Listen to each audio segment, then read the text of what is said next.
And welcome back to Saturday Agenda. I'm Joe Pinion. Well, we are turning to our southern border where border agents apprehended over 174,000 people in the month of December alone. That's more than twice the numbers we saw in November of 2020 under President Trump. Here to talk about what's happening at the Brook, happened on the border, former CBP Commissioner Mark Morgan. Always good to see you, my friend. Now, Vice President Harris was originally tapped to handle the crisis on the border.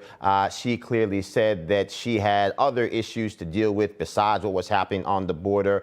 We have an administration that refuses to test the people at the border. They won't vaccinate the people at the border. They won't stop the people at the border. Make sense of the nonsense for us, please.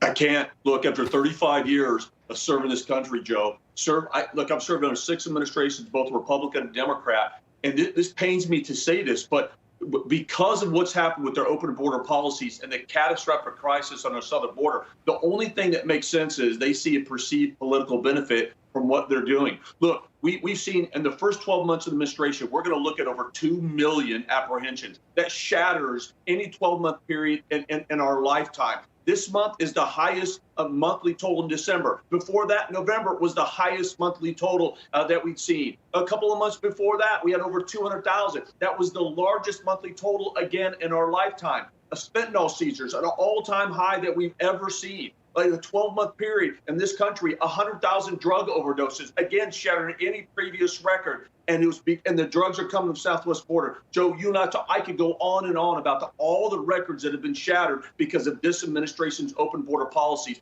They inherited the most secure border, and they have destroyed it all. I want to walk through this week, right? Because I often say I don't get to tell you what to believe, but I do get to demand you be consistent, right? I'm looking at a Supreme Court Justice and Sonia Sotomayor who was supported unilaterally by the left, saying that we have an Omicron variant that is more deadly than the Delta variant. It is not. That it is leading to more hospitalizations than the Delta variant.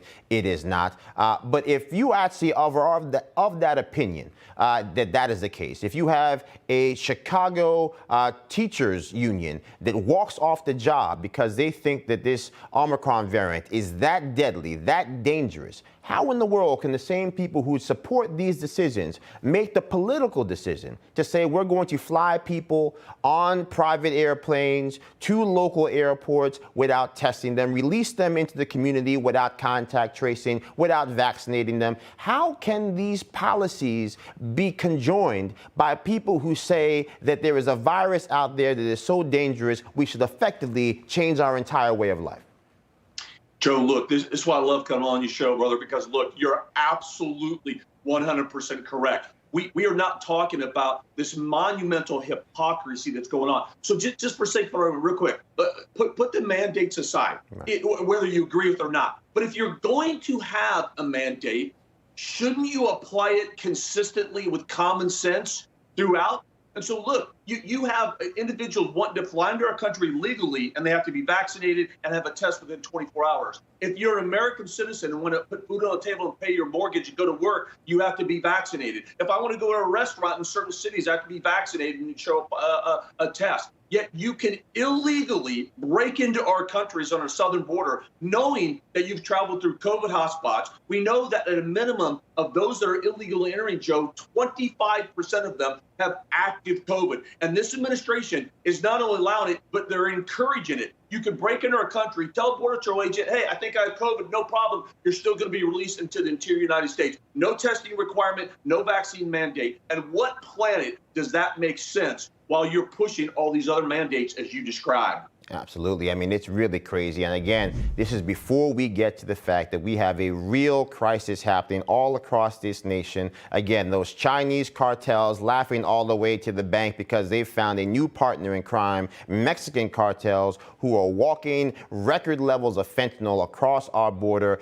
counterfeit prescription drugs that unsuspecting addicts in this nation are taking, and they're dying.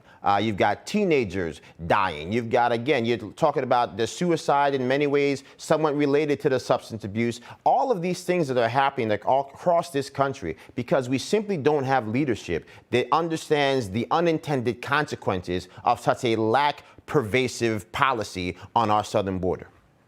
Yeah, that's exactly right, Joe. Once again, I think we've all heard that phrase when we're talking about, it's the economy, stupid, right? Well, I'm going to say the same. It's about border security, stupid, right? Those unintended consequences, exactly what you said. This is not about illegal immigration. This is about border security. But when you open your borders up to one crisis or one threat, like 2 million apprehensions of illegal aliens, you're pulling Border Patrol resources off the front line, off their national security mission. Large areas of border go unmonitored, unsecured, and unpatrolled. And that's what allows the cartels and the smugglers to do exactly as you described. Criminal aliens are pouring in. Gang members are pouring in. Drugs are pouring in. And our national security vulnerabilities are increasing. Look, Joe, you and I have talked about it before. Here's a number most people don't realize. 600,000 gotaways. Because our borders are wide open and Border Patrol agents are pulled away to process 2 million, 600,000 migrants have illegally entered this country and evaded apprehension. That's the same size of the entire state of Vermont. Think about that. 600,000, and they made their way to every town, city, and state. It's unconscionable. Absolutely. It's more people that live in public housing here in New York City, by the way, by about 100,000. And again, you can't tell people you want a vaccination response for the globe and then ignore the 2 million citizens of the world knocking on your back door and say, we're not going to vaccinate them. Mark Morgan, as always, it's a pleasure, my friend. God bless. We'll talk soon. You too, Joe. Thank you. Hey, I'm Rob Finnerty. Thanks for watching. If you enjoyed this video, please join the conversation in the comments below. Don't forget to subscribe, too. Hit the bell icon to be alerted to breaking news. And remember, there's a whole lot more on Newsmax TV, America's fastest growing cable news network. Newsmax TV, we're real news for real people.